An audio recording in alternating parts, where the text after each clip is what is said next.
Now, Rock Talk with Mitch Lafon. Welcome to this episode of Rock Talk with Mitch Lafon. Joining me on the phone from the band Alcatrazz, it is Jimmy Waldo. The band is back with a new album called Born Innocent. Now, I will be upfront and honest. The interview dates from June of 2020, so I'm a little late getting it up, but as we say, better late than never. And of course, on the phone, it is the one and only, le seul et unique, Alan Niven. Bonjour, Alain. Bonjour, monsieur.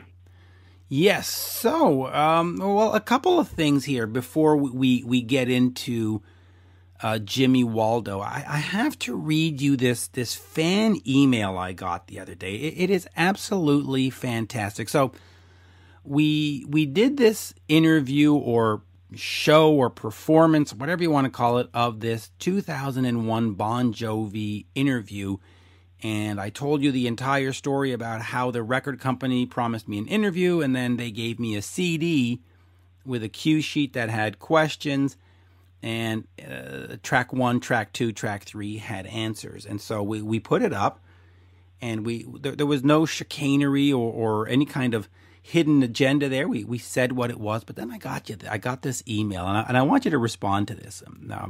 It says, from a fan who sent it to me on Facebook, it said, "Can I ask, if you're a Bon Jovi fan, which you claim to be, why would you put out an interview from 2001 and just take the piss?" Now, before I get any further, first of all, in 2001, when I drove 3 hours from my home to Ottawa to go interview Bon Jovi after I was promised an interview, and then they hand me a CD, really, who's taking a piss on who? But anyway, whatever.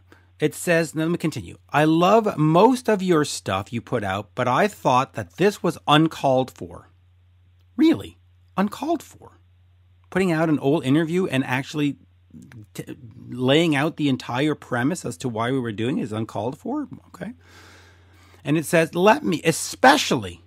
especially letting that prick, Alan Niven, be involved, who is clearly hates the band and has a massive chip on his shoulder about John.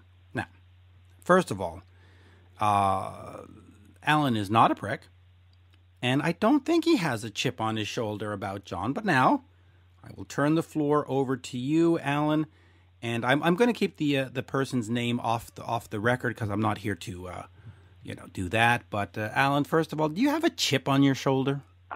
No, of course I don't have a chip on my shoulder about Bon Jovi. I do love my fan mail. But anyway, as regards if I have a point of view about John, it's based on one thing and one thing alone. And that is the fact that he coerced, I think it was 50% of the publishing income out of Skid Row in order that they may benefit from being taken out as a support band. And if anyone is a prick, then I would say a person who would do that and exercise that kind of coercion and exercise that kind of greed, that they might be considered a bit of a prick. I think it's totally unconscionable to do that. Somebody said to me, "Oh, well, Skid Row agreed to it." I don't know who was managing Skid Row at the time, but if I were, that would never have happened.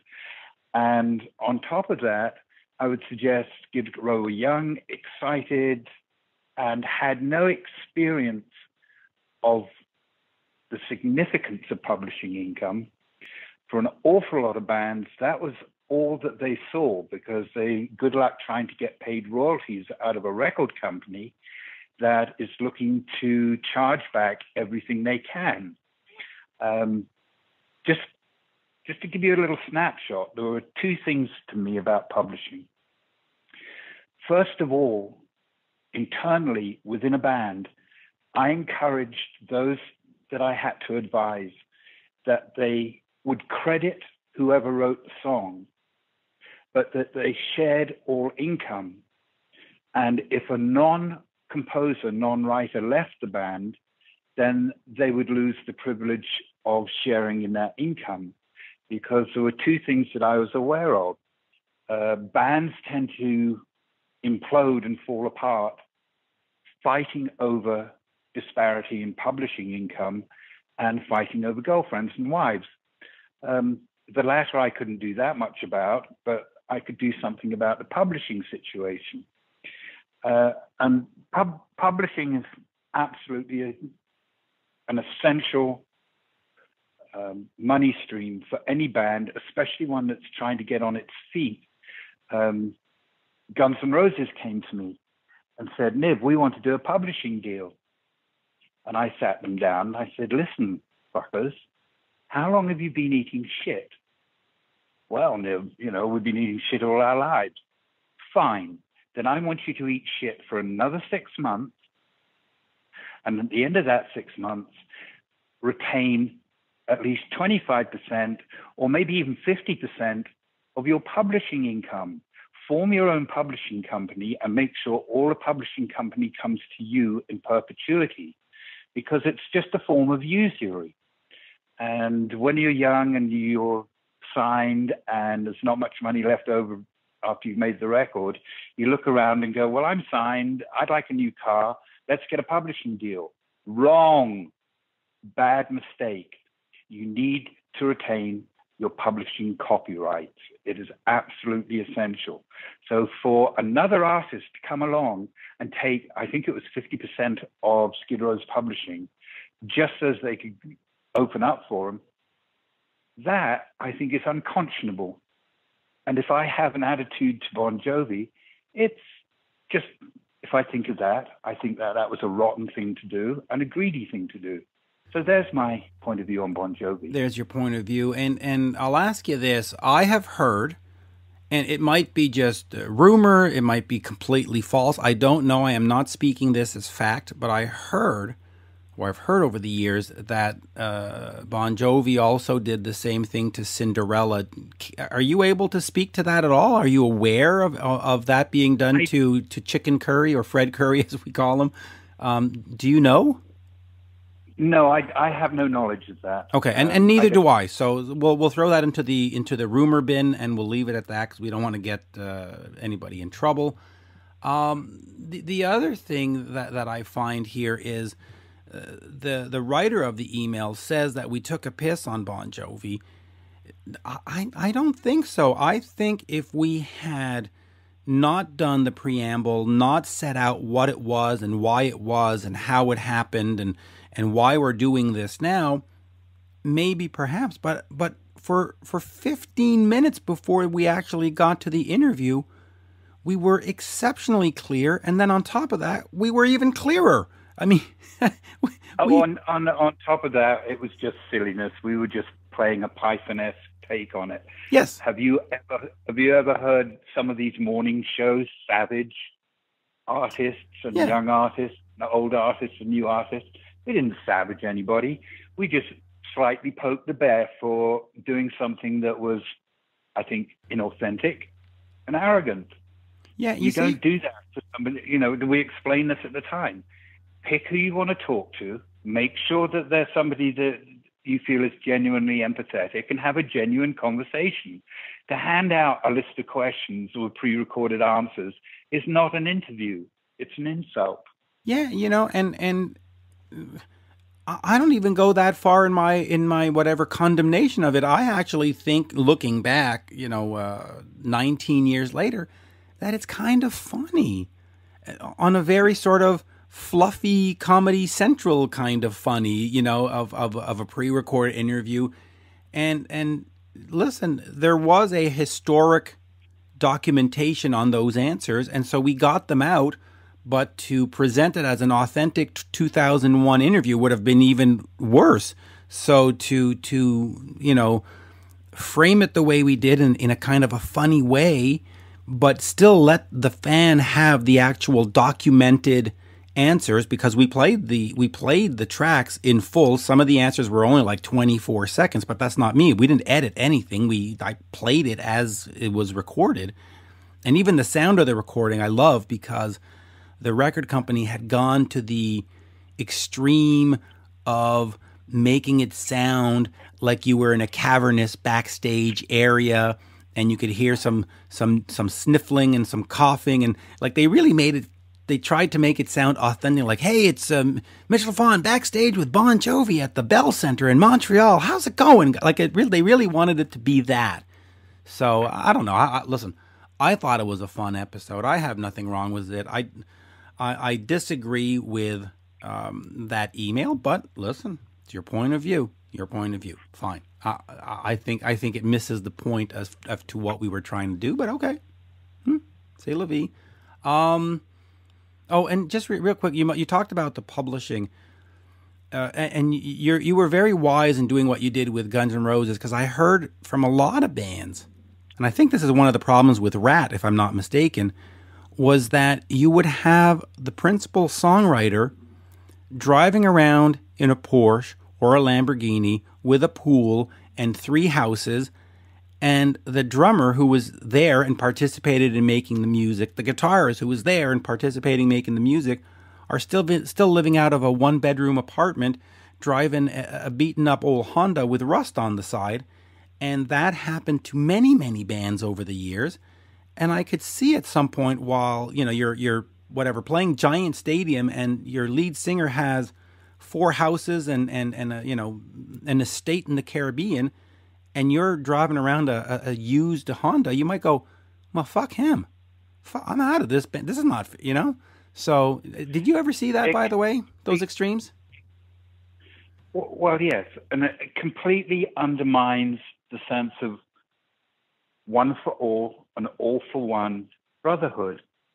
And the persistence that you needed to survive and prevail and eventually come to notice was heavily dependent on that sense of brotherhood.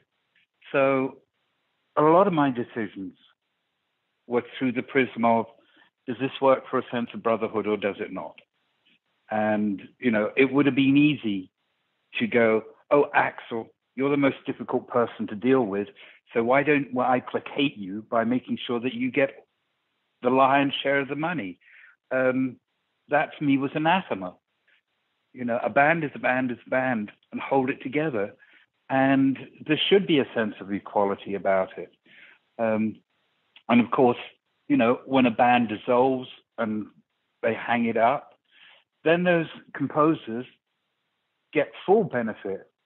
And those who leave the circumstance no longer have the privilege of the share. But I think if you're in it with everybody, you share.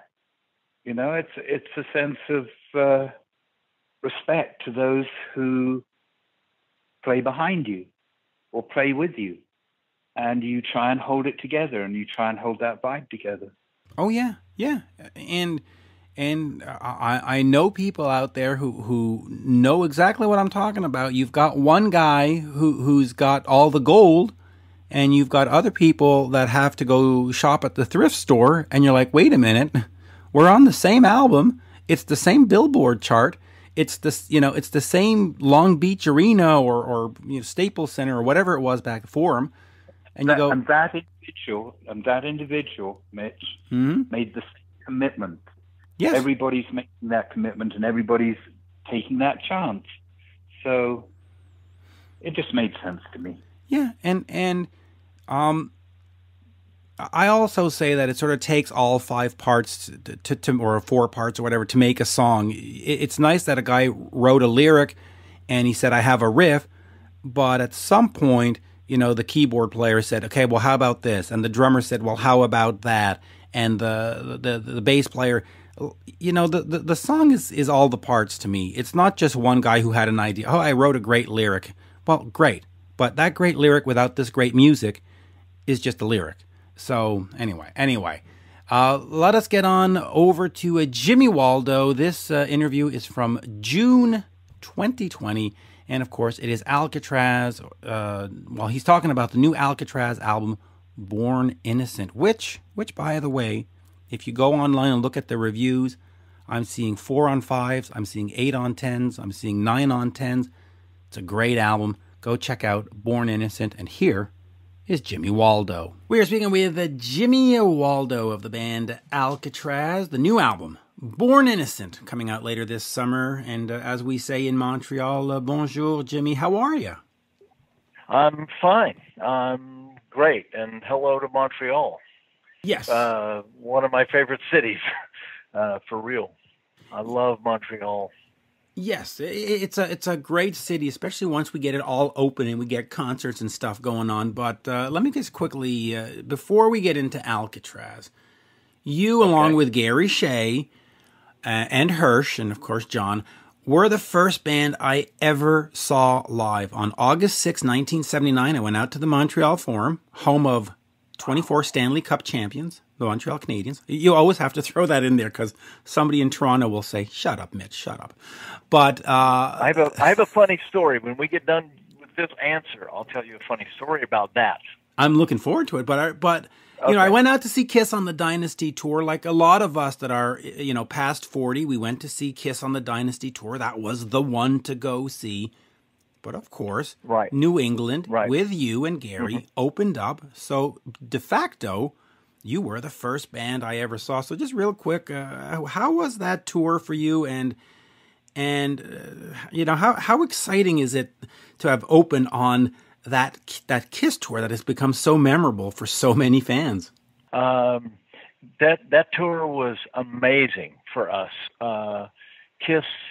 Well, we had Bill Aucoin managed both of us, and Paul had co-produced our first record. So Paul Stanley. So that was a real comfortable fit for us. And Kiss they treated us great. The crews were really cool. It couldn't have been better, and it couldn't have been more fun. And walking out on that, I think our first show was in Atlanta. I think we started that tour in Atlanta with Kiss. I just remember that first show, walking out on that stage and not really knowing how well New England was doing. And the place was full, which is highly unusual for an opening act. Usually you walk on, if it's 20,000 people, you maybe got 10 in there, The place was full, and people had banners, New England banners with our pictures drawn on them. And we love New England and all this stuff, right down in the front row. So we were freaking out. We were looking at each other on stage, pointing, because this was all new to us, playing gigs like that. So, yeah, that tour with Kiss was unbelievable. And like I said, Kiss treated us just great. We were friends, so it just went amazing. And Montreal, I'll never forget Montreal. There was about, and no offense to the people in Toronto, that was a really good gig. All the Kiss shows were good shows, but Montreal, New York City, and Portsmouth, New Hampshire, I think it is, wherever that big venue is. And Washington, D.C. Those shows were, the crowd was deafening. It was just unbelievable. Montreal was especially cool. We were doing really well on the radio there, so we were getting a shitload of airplay, and so there was a lot of it. We got a lot of attention before and after the show, and the record company did a special thing where listeners could win a hang with us. They could come back in the dressing room and hang out with it. They got to go to the show. They got tickets to the show, and then they could come hang out with us. And then one of them, we would take them home in a limousine. So I was elected. So I took these two people, this girl and her boyfriend. I rode with them in a limo like 40 miles outside of Montreal, and then went to their house. And it was so cool. It was so much fun. We were all having some beers in the back of the limo, and went to their house, met their parents, hung out there for about an hour. I think I got back to the hotel about 5 o'clock in the morning. But what I was going to tell you about the Montreal Forum, speaking of hockey, was I was taking pictures on the road. I mean, I took pictures of everything. And I was at the Forum during the sound check, during Kiss's sound. We'd finished our sound check, and I went out front and was just walking around the arena. And Kiss was doing their sound check, so I had my camera. So Kiss, it was a makeup tour, so they didn't have any makeup on during the sound check. So I went up in the very, very back of the arena, as far as you could get, as high as you could get, to take pictures of the hockey banners. Because all my friends in Boston were big hockey fans, and they thought the Bruins owned it, you know. And so, been to Boston Garden, the Bruins got probably maybe half the amount of banners that Montreal's got. So I thought, I'm gonna give them shit, you know. I'll just be a bad guy, and I'm gonna take pictures of all these banners. And I had some amazing shots. The seat that I was picking up there, where I got the perfect shot of the Montreal Forum banners. I mean, this could have been a National Geographic picture. And I was really thrilled. About this time, Kiss stops playing, and Gene Simmons over the microphone yells at me. He goes, "Jimmy, what are you doing?" And I'm like at the other end of the Forum, and I go, "What do you mean?" I yell, you know. And he says, "Come here. You know better than that." And I said, "Then what?" And so I'm going down. He calls me up to the stage, and his bodyguard, who was a friend of mine, Eddie Blandis, was a friend. Eddie comes at me with his eyes rolling like, "Oh, God, I can't believe this."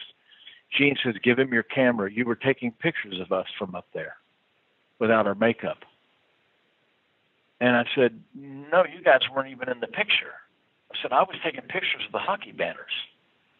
And Gene shakes his finger at me like, "No, no, no."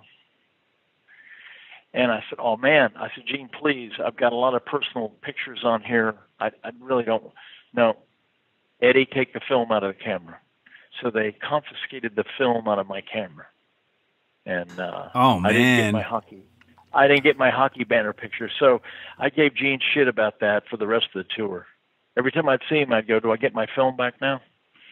I said, "Did you guys develop it?" And Gene just laughs. He goes, "No, we threw it away. What are you talking about?" And I said, "There was a lot of personal family pictures on there," which was a lie, but I wanted my damn hockey banner pictures. And so that was one story. The other story was I was so excited. We came out to do the sound check. And I was so excited. I came out of the dressing room, and I went running to the back of the stage. And there was ice. They had the ice down. So back there was still ice.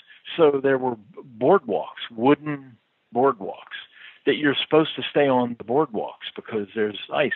And the boardwalks were chewed to shit from the hockey players coming out in their skates.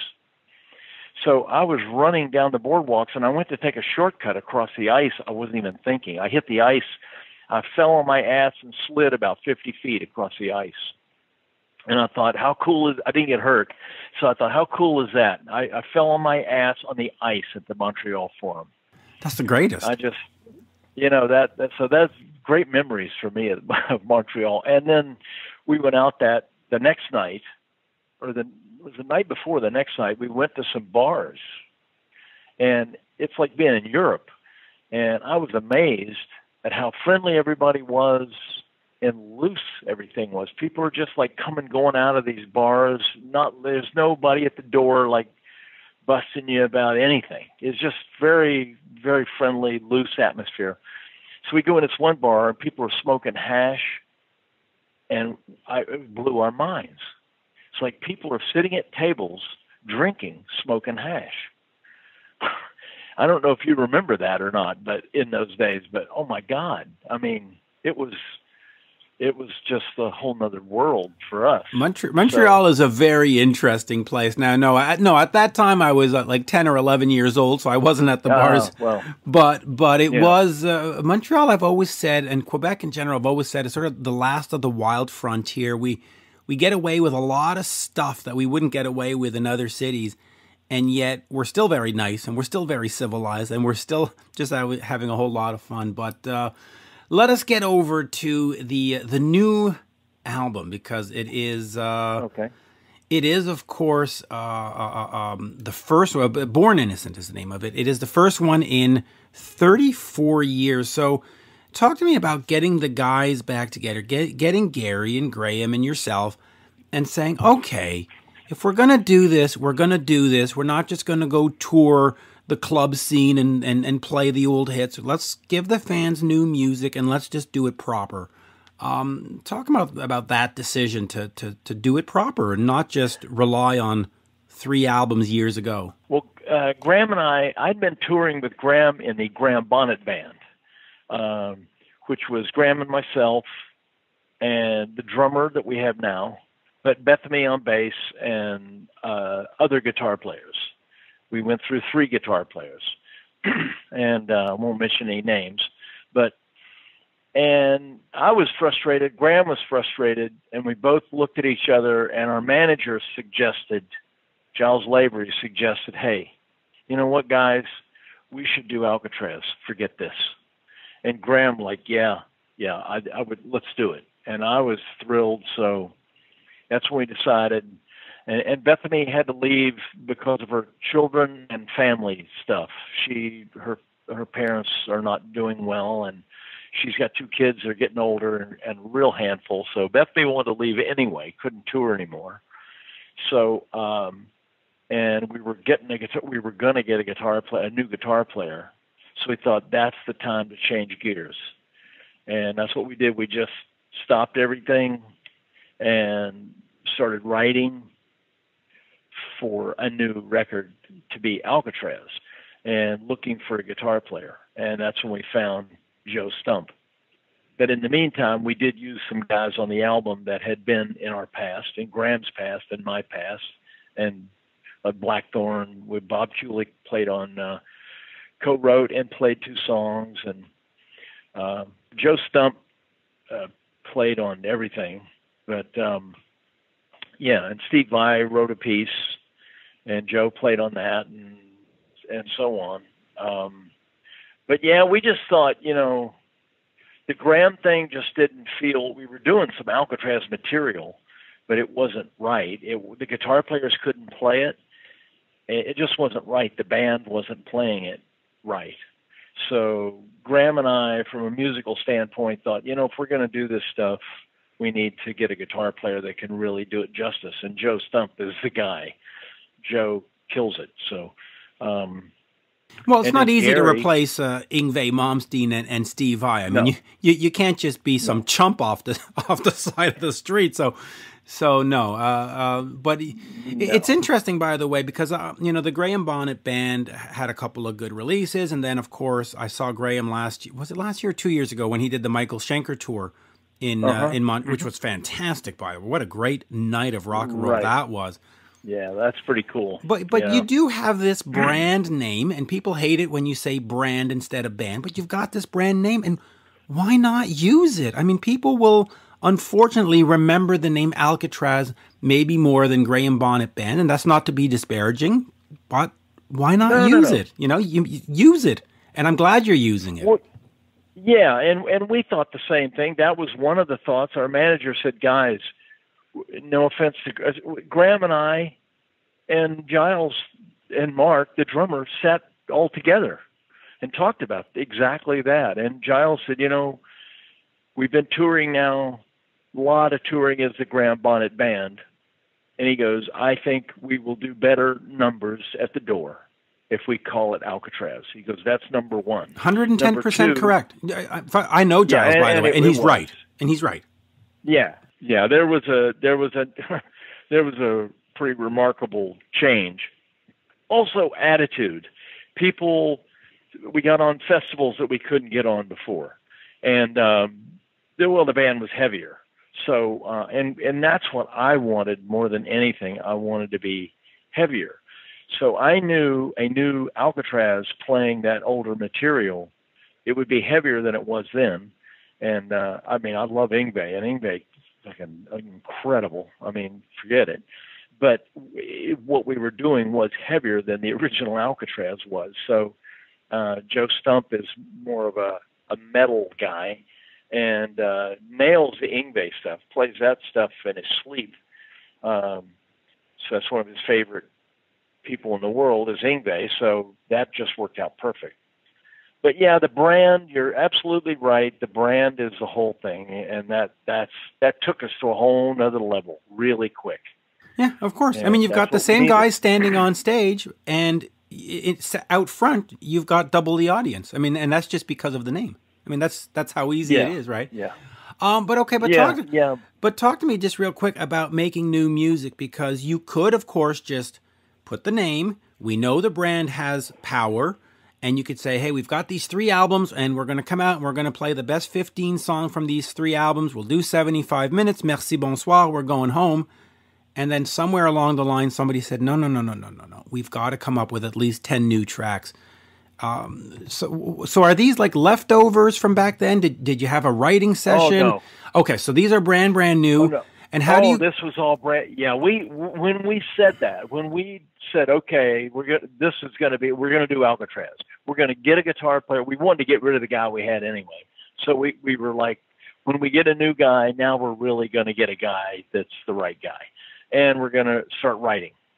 And that's what we did. It started all from scratch. So the songs that the other people were involved in, other writers, those were all written with Alcatrazz in mind for Alcatrazz, and with myself co-writing, or I produced the record. So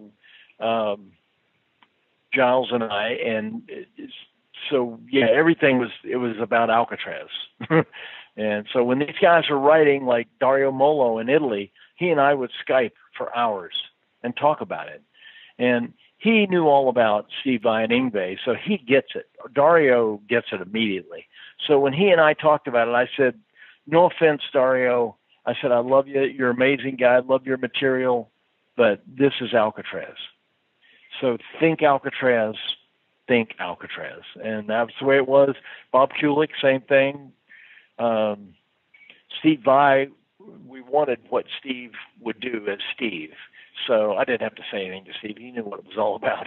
We talked about it, and the guy, Nazumo Wakai in Japan, he's a huge Alcatrazz fan. And the piece he wrote was right up our alley, was just perfect.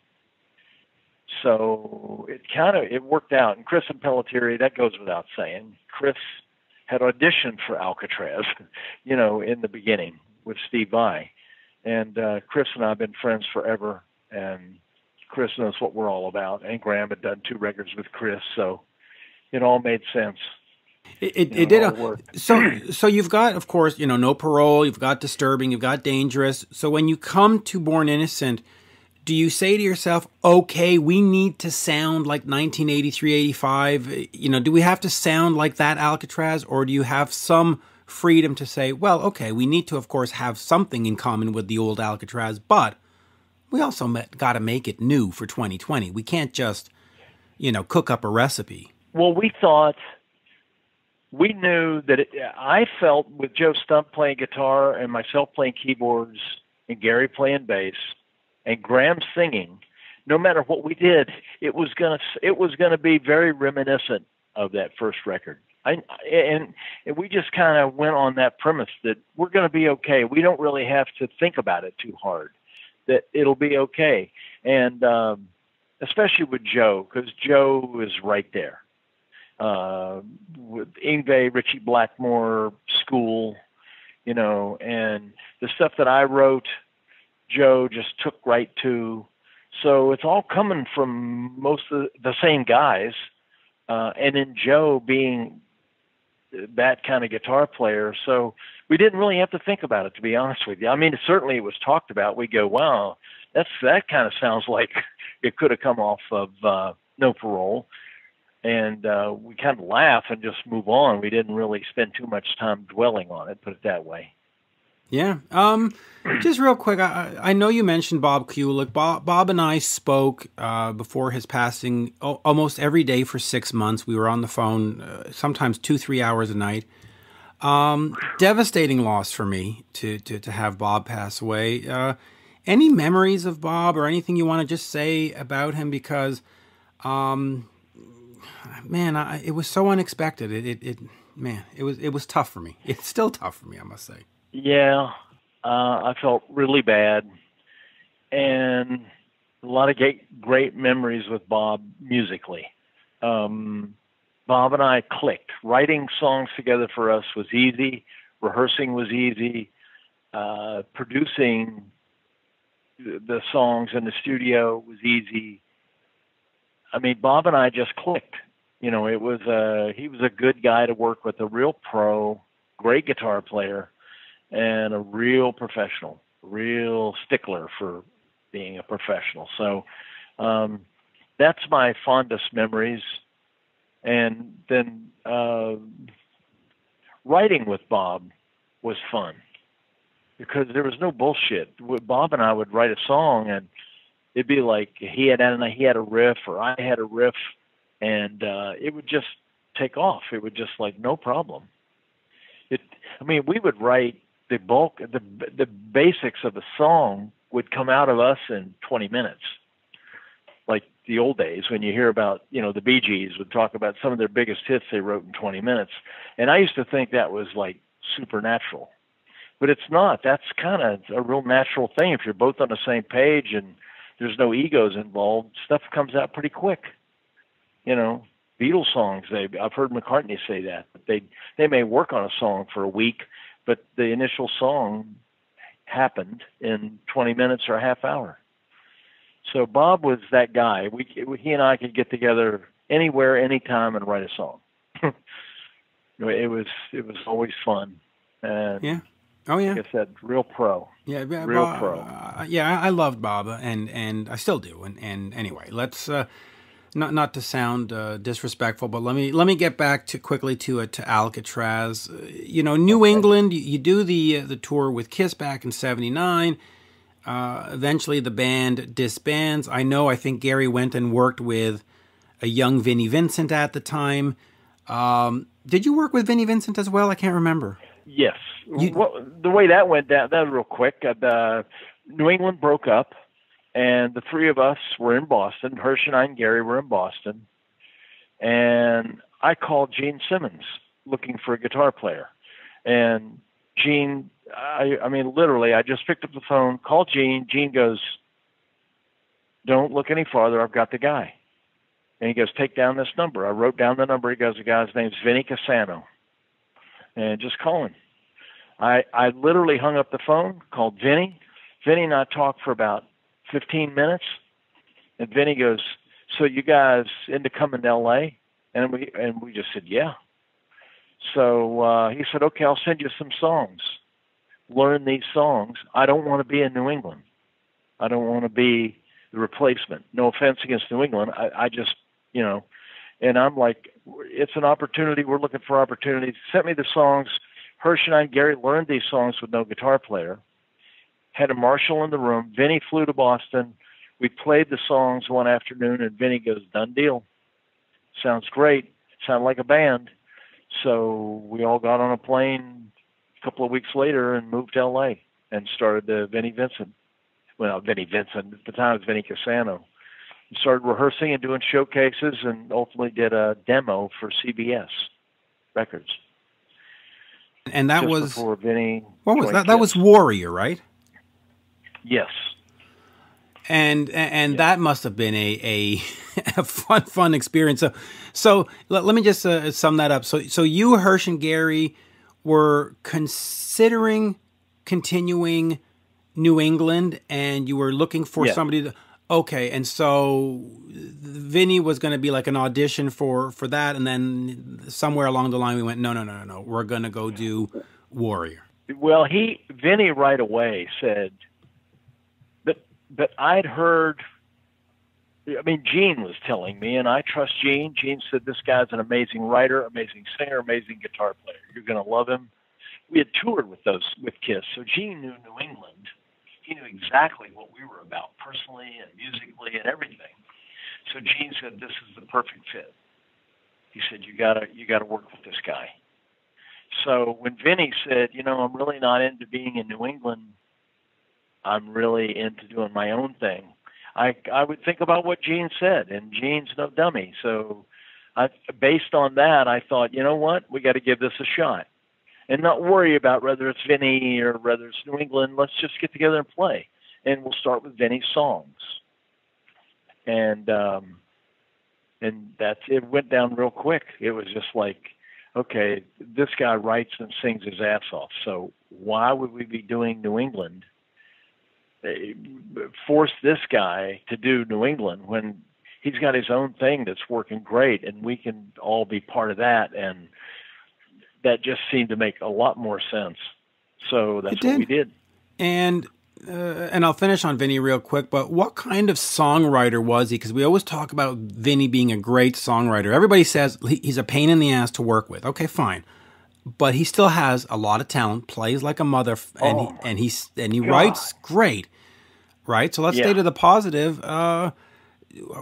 Did you notice that when he came in, were songs all done? Did you sit and write with him and go, man, this guy's got some great ideas? What was he like as a songwriter in your band or in that outfit? This guy walked in with songs that were as good as anybody. This was Bon Jovi. This was as good as anybody. These songs were amazing. And I just heard this stuff and I thought, and I said to Hirsch and Gary probably, because Hirsch had reservations for a minute. Hirsch said, well, I wish it would be New England. I wish it would be New England. He doesn't want to be New England and da-da-da. And I said, Hirsch, listen to this material. This is as good or better than anything John Fannin had written. Or certainly that the vibe was not good in New England. So where we were going anyway possibly would not have been very good. We had some really good material, which is coming out now, some songs that we had written. But Vinnie was incredible and a great singer, which is too bad that he never pursued that. He always had to have Robert Flashman or Fergie Ferguson, whatever. And so I just heard those songs and I just thought, I'm on board with this. I don't need to be New England. This is rocking. I really believed in Vinnie's material and his voice. So, and then so did Gary. And then Hirsch came around and then we all just said, yeah, let's go to L.A. and let's do this. So I knew I was moving to L.A. I wasn't going to L.A. to see if it worked or not because I wanted out of Boston. I like Boston. I love Boston, but musically there was nothing there for me. So I was ready for a change and having been to L.A. and we'd done a record out here and stuff, I thought, yeah, this is where I want to live. So I was gone. It's a lot nicer in February in L.A., let me tell you. Yeah, and I hated the weather in L.A., to be honest with you. I live in Chicago now. I just moved to Chicago about 4 months ago. And I love the weather here. And everybody says, oh, Chicago, you're going to hate that. I've been coming here for years. My wife is from here. So I've been coming here for years, and I've always loved it out here. So I like cold weather. I don't like hot weather. I don't like the Southwest. I just like cold weather. I like snow. I mean, call me crazy, but listen, I'm in Montreal and I should be agreeing with you, but no, I'm not a big fan. I'm not a big fan of I know. snow. I know. Everywhere I've ever toured in Canada, that's the first thing people say is, "Oh man, you're from Boston. It's so nice down there." To people in Edmonton, Boston was nice. You know what I mean? To people in Edmonton, Boston is tropical. Yes. Exactly. That's kind of fun. And we played a hockey rink in Edmonton. I think where the Oilers, right? Edmonton Oilers. The Edmonton Oilers. Yeah, but nobody needs to know. So, all you need to know is Montreal Canadiens. Everything else you can just ignore. Well, exactly. Just ignore. Exactly. Well, easier. I'm not. So we played that hockey rink. We got snowed in. Our Winnebago was 3/4 of the way under snow when we came out of that show. It was there were not snow plows. There were major equipment out there moving snow out of the parking lot so that the trucks, because the tractor trailers were snowed in. I mean, it was crazy. So But I love it. Like I said, I'm just crazy. I mean, we tour overseas in the winter in the UK and Germany and stuff, and I love it. So you love cold, rainy days. But let as we get to half an hour here, let's wrap up on Alcatrazz real quick. But sure, what are the plans? Because and I know in every interview people are going to say it's been 34 years. Oh my God! Oh yes, we know. But where do we go in the future? Is there like a plan where in 2 years you're going to need a new album and we're going to tour it and we're going to do this and we're not going to do Michael Schenker and we're not going to do Graham Bonnet Band and we're not going to do all the other stuff we've been doing. We're just going to focus on Alcatrazz and give ourselves 5 years of this is the plan. Let's execute. The plan is this. We're writing, Joe Stump and I are writing right now for a new record. I'm going to go to Boston in probably a month, and Joe and I are going to record the demos. Joe and I are going to, at his house where he's got Marshalls, and we can record real guitars. So we'll do a drum machine, but heavy guitars, and I'll have keyboards with me. We're writing now for that. The plan is to write, and when we finish that stuff, things will hopefully be settled down, and we'll be able to go out and tour. Because there's tours booked that have been rescheduled. And that's the plan. And the plan is we will see what happens when we're ready to tour as far as I'll tell you who dictates some of the material we play is the promoters and the club owners and the venue owners, because they'll say, you guys have to play Desert Song and All Night Long or Since You've Been Gone and Night Games, or, they dictate that. And if we said, no, we're not going to play that stuff anymore, then we're off to a bad start with that promoter. So we have to play some of that. We have, anyway, had to play some of that material and live. We just had to. And we play it, and I see the reaction that people love it. And you would think, wow, we play some real heavy stuff, and then you would think, oh, God, we're going to play Night Games. These people are going to freak out and hate it. And we play it, and people love it because they're familiar with the song. It was a hit for them, or whatever. Since You've Been Gone, same thing. That doesn't get any poppier than that, but people love it. So that's part of our repertoire, our sales, what people love that sells tickets or some of the songs. So going out this next time, we'll have a lot of new material to pick from because we'll have all the material of this record that hasn't even hit the streets yet. And then we'll have new material off a new record that will be, not done maybe, but certainly well on the way. So we'll have a lot of new material to pick from. It just remains to be seen what the vibe is like out there. I don't know what people are going to do. I mean, when I say people, I mean promoters and agencies. What are they going to, I don't know what's going to happen. Yeah, but we could end up playing. It's going to be real tough because what folks seem to maybe miss about this whole, our concert's going to come back, it's like, yeah, you know what? The Staples Center in L.A. and the Bell Center in Montreal and all these arena acts, the U2s and Madonnas, they'll just put tickets on sale and they'll be fine. But a lot of the smaller bands that are playing clubs and theaters, they might have nowhere to go because those clubs and those theaters may not exist in 6 months from now. So it's going to be a whole new landscape, and it might be a very deserted landscape. So plus, I mean, let's just take a 3,000-seater. So, okay, we're going to play a 3,000-seater in Montreal, whatever. And they go, yeah, well, social distancing, so really the 3,000-seater just turned into a 1,000-seater. And you go, well, okay, 1,000 people, that'll be cool. And then the promoter goes, well, but I can't make any money if I can only sell 1,000 seats because the venue costs X money because I got to keep people apart. So I can't put more than 1,000 people in a venue that costs as much as a 3,000-seater to rent and, insurance and personnel and all that. And all production. The while, your travel visas, your airline tickets, your bus rentals, none of that is a third off or 2/3 off. So no. I mean, and that's the problem. Fares are back up there. Yeah, it is. It absolutely is. And certainly we think about that. And I just kind of close my eyes and write music and do music and go, well, you know what? There's nothing I can do about it.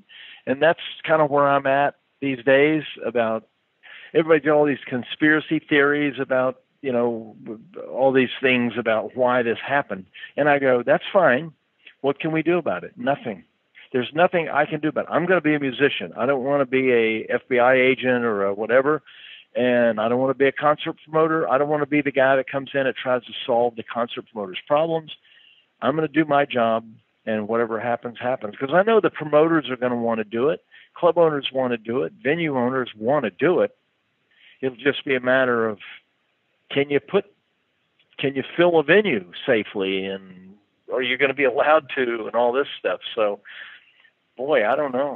I'm just going to keep writing music and not worrying about it. Yeah, and that's the smart thing to do. And I'll finish on this because the puzzle is, people say, well, okay, you put 1,000 people in, well, then charge double the ticket prices and make it a special exclusive. You're like, yeah, but the people that have to pay double the prices haven't worked for 6 months. So you can't. No, not going to happen. Yeah, nope. So it's damned if you do, damned if you don't, and it's a lot of damned if you damned if you do. So it's a weird time. But anyway, on that, you're exactly right. Let's just remind folks people that are not going to pay double. They're not. Not because they don't necessarily want to. I would love to pay double the price to go see whatever, Alcatrazz, Kiss, whoever. Problem is that for 6 months we've not been getting our full pay. And it's not, the kids come first. Yeah. Yeah, there's no, well, exactly Yes. right. That's reality. It's like I'm the same person. I can't, I wanted to go see The Who in Vegas a couple of years ago. And my wife and I were we lived in LA at the time, so we thought, oh, man, we're going to jump in the car. We're going to go to Vegas and see The Who, spend the night, da-da-da. And the tickets were, the best I could do for tickets would have cost us about $500. And that was then. And we couldn't afford it. I said, well, we can't afford to go $500 for the tickets plus $300 for whatever, $400. So, no, not going to happen. So we didn't go then. So imagine people, like you said, oh, you're going to go see Alcatrazz and whoever, and it's going to cost you $150, not $50.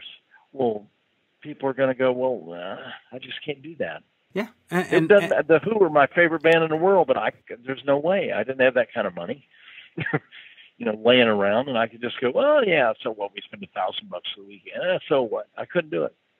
$1,000 for a show. Anyway, on that, Born Innocent comes out at the end of July. This first album in 34 years, believe it or not. Very excited. The tracks that have been made available to the public, because I've actually had a stream of the whole thing, but London 1666 and the other one Polar Bear. Polar Bear.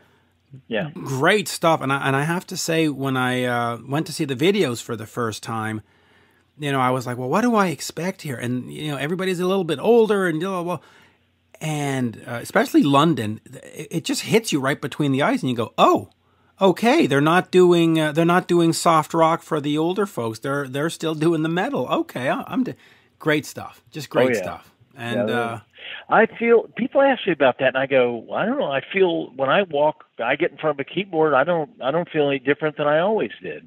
My tastes, if anything, have gotten a little heavier, where I like it even heavier, and I've dissected some stuff and looked at how these bands make records over the last 10 or 15 years, and I go, oh, this is really cool the way they're doing this. So I see what he's doing, and from the kick drum sounds to guitars to whatever, amps, I'm all really into gear and all that shit. So, yeah, I feel the same. So heavy to me that's just what I've always done and what I love doing. And it's what I love listening to. I mean, I know some of my friends, they go, oh, I used to love Judas Priest, but now I listen to, and it's like, well, why can't you still love Judas Priest?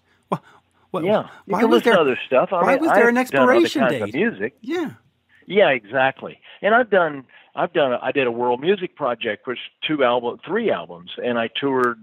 We went to other countries to do that, and that was I had a blast doing that, knowing the whole time that was in between, didn't have anything else going at the time, and we did. It was really good money, and the record sold really well, and it was fun to do. I did it with a guy I love and all that. That's great, but but my heart is always right here. Always has been this kind of music to me. And I've suffered for it in the beginning because I was so stubborn. I was in bands that were, New England was really stubborn. We wanted to play more musical, heavier stuff, and we played our own music, and we couldn't get gigs.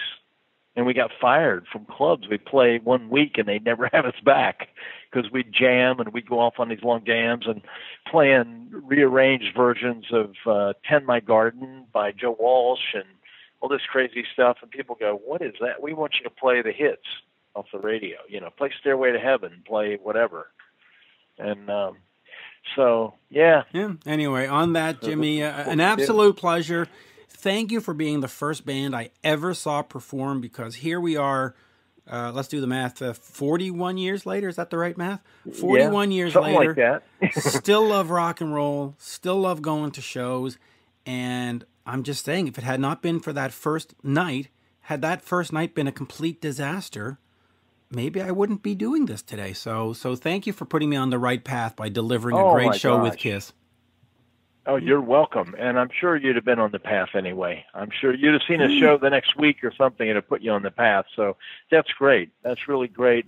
I'm honored to have been the first band that you ever saw. First band, that's right. Cool. Very cool. To talk to the guy that says that, that's pretty amazing. Yeah. Like I said, I've met a few people, but they're not in the business.